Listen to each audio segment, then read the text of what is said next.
fourth graders. I would like to share with you the second book in my friend Lisa Olson's her series, her story series. This one is called Sewing the Magic In. So last week I read Dust Flowers to you. So this is her second one. This one's very interesting. Well, actually, all her books, the setting does take place in Wisconsin, so it's historical fiction. So this one happens to be taking place during the time of the Ringling Brothers Circus. And this one is not illustrated by her son, but by her current illustrator, Lauren Rutledge. And just like the other book, I want you to think about the theme of the story. This is what we've been talking about, and how those story elements of the characters and the setting and all those events, how they play into what the author wanted you to take away from the story. So sit back and enjoy. So this is called Sewing the Magic In. Just scooch this down just a little bit. Okay. Sometimes I like to read the back, just the short summary to give me an idea of just the basis for the story. So this one says, from her spot at the window, a young girl observes things most people have to pay to see. There are men walking on stilts, giraffes, jugglers, gilded wagons, and a long line of elephants marching down the street as she works in the costume department for the greatest show on earth. Join Nora as she searches for her role in creating the magic of the circus. Nora, that's my daughter's name. The inscription on the inside, I don't know if you can see that, says, Jen, you've put a lot of magic in my life. I love you, Lisa Olson. So she did get the character's name from my daughter. So this book is kind of special to me. So Sewing the Magic In. Beautiful illustrations in this book. All right, here we go. From my place at the window on the second floor, I am able to see things that most people will never see. Men walking around on stilts, dozens of camels being led over the Baraboo River, giraffes, jugglers, massive gilded wagons, and dancing horses practicing new tricks. A long line of elephants marches down Water Street to stretch their legs. I can see all the daily activities of a circus preparing for a new season. So this is told by Nora. I try to keep my eyes focused on my work, cutting patterns out of colorful material, pinning hems, hand-stitching feathers, closing seams in endless yards of thick velvets and shimmering gold fabrics. But it's hard to concentrate being so near the window overlooking Ringlingville, the winter quarters of the greatest show on earth. I am easily distracted by the roars of the lions and the music of the circus band warming up their instruments. So just pay attention to the words that Lisa Olson uses to create that image in the reader's mind. She's really good at giving vivid details. So she's a little bit distracted. Nora, a soft voice whispers behind me a dozen times a day, tend to your sewing. Sorry, Mama, I say and turn back to the work at hand, always with a guilty explanation. Well, there's a beautiful new wagon the painters have finished. I can see one of those silly giraffes peeking over the storage shed. Oh, that naughty Russian bear is loose again. Those black horses are sure kicking up the muddy snow today. And on and on and on. The excuses are as varied and colorful as the daily events passing beneath my window. I'm finished with this hem, I say to my mama, holding up a short ruffled blue skirt trimmed with orange beads, pink silk roses, and purple rhinestones. She takes it and turns it this way and that, making sure the stitches are tiny and the sparkling stones are lined up perfectly. Ping, ping. 2 orange beads roll to the floor. Ping. I scamper to pick up the beads from the wood plank floor before they roll into a crack. I'll just put these back on, I say sheepishly. And one of the things we talked about this week in your lessons was using strong verbs. So if you look at the word I scamper, the author could have just said I picked up, but they wanted to give you a better verb and a better description. So Lisa Olson is also super good and talented at using those strong verbs. This is your first season, Nora. You'll be an excellent seamstress someday. She pats my cheek and hands me the skirt. I smile and shrug my shoulders.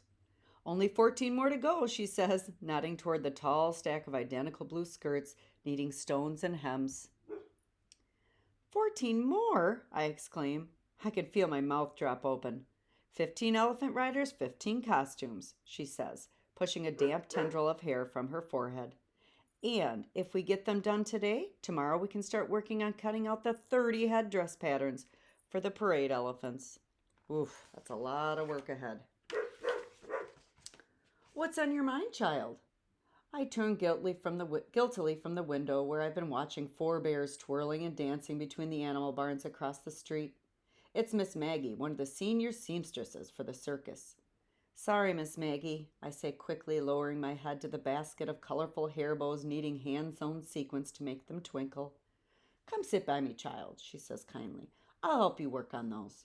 She motions to the empty chair next to her at the big work table.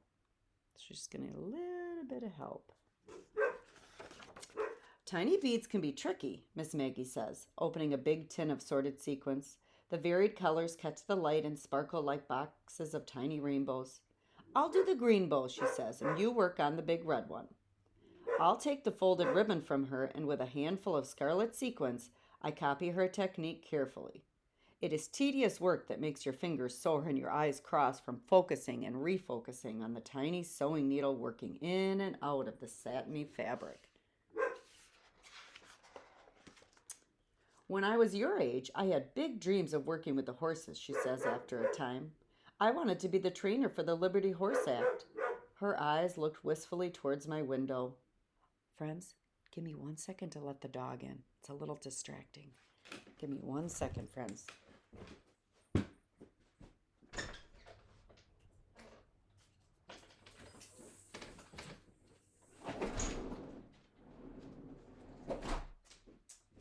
I really apologize for that, boys and girls. All right, so let's get back to our story. So she's sitting with the head seamstress right now, and the head seamstress is sharing about what her dreams were long ago. I thought I would be a natural performer in the ring. I would amaze the crowds with my 8 beautiful white horses, making them dance on their hind legs and prance around the ring using only my ribboned batons to guide them. She sighs and smiles at me. Well, why didn't you become a performer? I asked softly. Why spend your life working in the sewing room year after year until your eyes are blurry and your fingers are swollen and sore? I can feel a tear welling up in my eye, frustrated for her, well, and maybe a tiny bit for myself. Working with horses wasn't for me, she says. They're a lot bigger up close and very skittish. I didn't have the knack. She shrugs. My talents are here in the costume shop. In here, I found out how I could make the circus come alive. How? I ask, leaning forward. She looks around the busy workroom. We sew the magic in, she whispers, holding her finger across her lips. You don't think the animal acts and performers can put on a show all by themselves, do you? Oops. So there's a little secret there, sewing the magic in. I don't know what you mean, I answer. She reaches over and takes the shimmering red bow from my hand. She holds it up to the light and turns it gently in her hand. It's beautiful, she says. I can feel the magic you've sewn into it, rippling right there, just beneath the fabric. I take it back and I turn it over in my hand. It's just a hair bow, I say. I don't see any magic in it at all. I frown in it and toss it gently into the basket with the rest of the bows. You will, she says with a knowing smile. Winter is soon over and the circus will be back in its glory. You take your mama to the first circus parade of the season next month, and I promise you, you will see the magic. I don't see the magic at first. Well, for sure I could see the wonders of the circus as the parade passed by, the boisterous clowns in the incredible circus wagons carrying their precious cargo of zebras and tigers, seals and bears. I laugh at a yawning hippopotamus and the swaying head and neck of the giraffe sticking out at the hole at the top of his cage. So glorious, so colorful. Then, just as the elephants march around the corner, I feel it. It starts as a small tickle on the back of my neck. These are the same elephants I've watched all winter long with their great domed heads, wrinkly skin, and delicate, ever-searching trunks. They are as magnificent as ever, but with something a little bit more. Astride each elephant is a pretty girl wearing a beaded jacket with a matching short ruffled blue skirt trimmed with orange beads. Just scooch this over just a little bit so you can't see the sun here. Let's just do this. Let's try that. All right, So, on each girl's head is a fantastic headpiece with trailing ribbons and a great plumed feathers. Each elephant is wearing an equally elaborate headpiece and beaded blanket that coordinates with the rider. Looking closely, I can pick out the distinct patterns we had custom fit to each individual animal's massive head shape. A tiny thrill ripples down my spine. I wonder what's happening. Here comes Tom, old Joe, and Mr. Willis. Mama points to the three men on stilts. I've watched practice all winter out my window. Only they aren't the same jolly men in baggy pants wobbling along on their tall wooden legs. These are magical creatures. The stilts are covered with striped pants with big shoes at the bottom, and their vests shimmer like gold in the sun. They wave their tall hats to the cheering crowds. My hand flies to cover my mouth. The costumes are the key. The costumes are the magic. They've turned the ordinary into something extraordinary, and I help to do that. All memories of the hard, tedious work in the costume shop are washed away. Here comes the star of the show, a voice whispers in my ear. Miss Maggie is standing behind me. The greatest bareback rider of all time, Miss May Worth, she says. What do you see, Nora?